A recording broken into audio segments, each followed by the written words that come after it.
السلام علیکم دوستو، کیسے ہو؟ امید کرتا ہوں آپ سب خیریت سے ہوں گے۔ حضرت اسماعیل علیہ السلام حضرت ابراہیم کے بڑے فرزند تھے۔ قرآن کریم میں ان کا تذکرہ 8 جگہوں پر آیا ہے۔ حضور صلی اللہ علیہ وسلم اور عرب کے مشہور اور باعزت خاندان قریش کے تعلق بھی انہی کی نسل سے ہے۔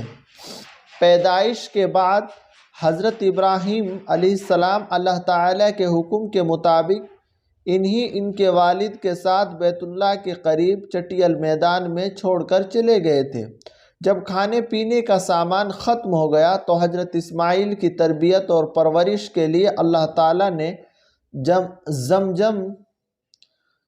زمزم کا چشمہ جاری کر دیا، جو آج تک موجود ہے۔ اتفاق سے بنو جرہم کا ایک قافلہ ادھر سے گزرا تو اس چشمے کو دیکھ کر حضرت ہاجرہ علیہ السلام سے اس جگہ بسنے کی اجازت چاہی۔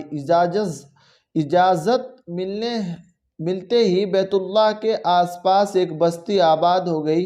جب اللہ تعالیٰ نے حضرت ابراہیم علیہ السلام سے حضرت اسماعیل علیہ السلام کی قربانی طلب فرمائی تو دونوں باخوشی تیار ہو گئے اور باپ اور اپنے بیٹے کو قربان کرنے کے لیے چل پڑے۔ جب چھری گردن پر چلنے لگی تو اللہ تعالیٰ نے خوش ہو کر اس کی جگہ جنت سے دمبا بھیجا، پھر ان کی قربانی کی۔ چنانچہ اس کی یاد میں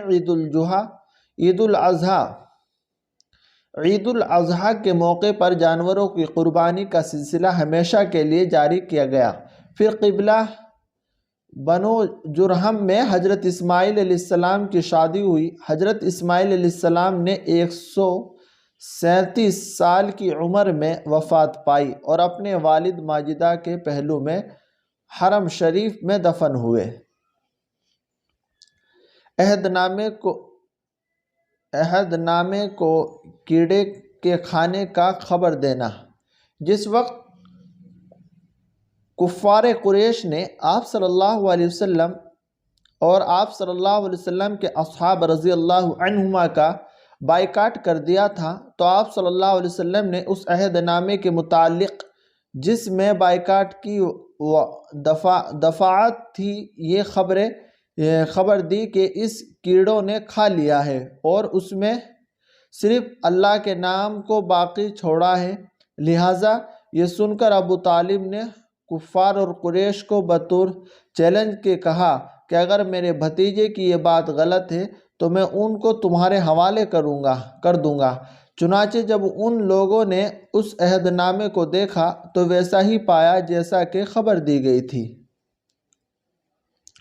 غسل کے لیے تیمم کرنا۔ قرآن میں اللہ تعالیٰ فرماتا ہے، اگر تم بیمار ہو جاؤ یا سفر میں ہو یا تم میں سے کوئی شخص اپنی طبی ضرورت یعنی پیشاب یا پخانہ کر کے آیا ہو یا اپنی بیوی سے ملا ہو اور تم پانی کے استعمال پر طاقت نہ رکھتے ہو تو ایسی حالت میں تم پاک مٹی کا ارادہ کرو یعنی تیمم کرو۔ خلاصہ، اگر کسی پر غسل فرض ہو جائے اور پانی استعمال کرنے کی طاقت نہ ہو تو ایسی صورت میں غسل کے لیے تیمم کر کے نماز پڑھنا فرض ہے۔ اور تیمم کا طریقہ یہ ہے کہ پہلے نیت کرے، پھر ایک مرتبہ دونوں ہاتھوں کو مٹی پر مار کر اپنے منہ پر پھیرے اور دوسری مرتبہ دونوں ہاتھوں کو مٹی پر مار کر کوہنیوں تک پھیر لے۔ جمعے کے دن سورہ کہف پڑھنا۔ رسول اللہ صلی اللہ علیہ وسلم نے فرمایا، جو شخص جمعے کے دن سورہ کہف پڑھے گا اس کے لیے ایک جمعے سے دوسرے جمعے کے درمیان ایک نور چمکتا ہوگا۔ اللہ کی آیتوں کو نہ ماننا۔ قرآن میں اللہ تعالیٰ فرماتا ہے، ہر اس جھوٹے گنہگار کے لیے بڑی تباہی ہوگی جو اللہ کی آیتوں کو سنتا ہے، جب وہ اس کے سامنے پڑھی جاتی ہے پھر بھی وہ تکبر کرتا ہے اور اپنے کفر پر اسی طرح اڑا رہتا ہے گویا اس نے ان آیتوں کو سنا ہی نہیں، تو آپ ایسے شخص کو دردناک عذاب کی خبر سنا دیجیے۔ جو کچھ خرچ کرنا ہے دنیا ہی میں کر لو۔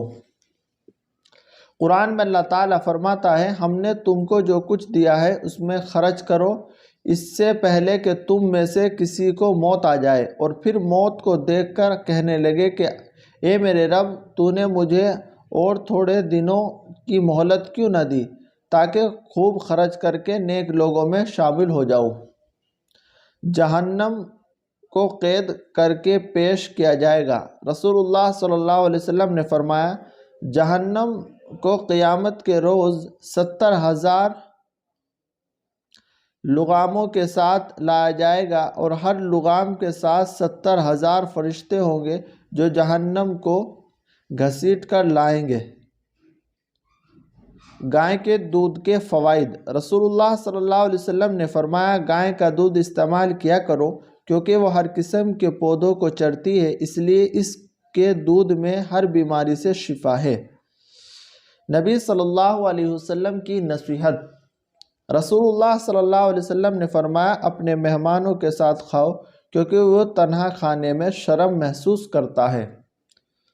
دوستو جو باتیں اس میں ہم نے بتائی ہیں ان تمام باتوں کو اللہ پاک ہم سب کو عمل کی توفیق عطا فرمائے، اور جن باتوں سے اللہ پاک نے نبی نے ہمیں بچنے کو کہا ہے ان سے ہم سب کو بچنے کی توفیق عطا فرمائے۔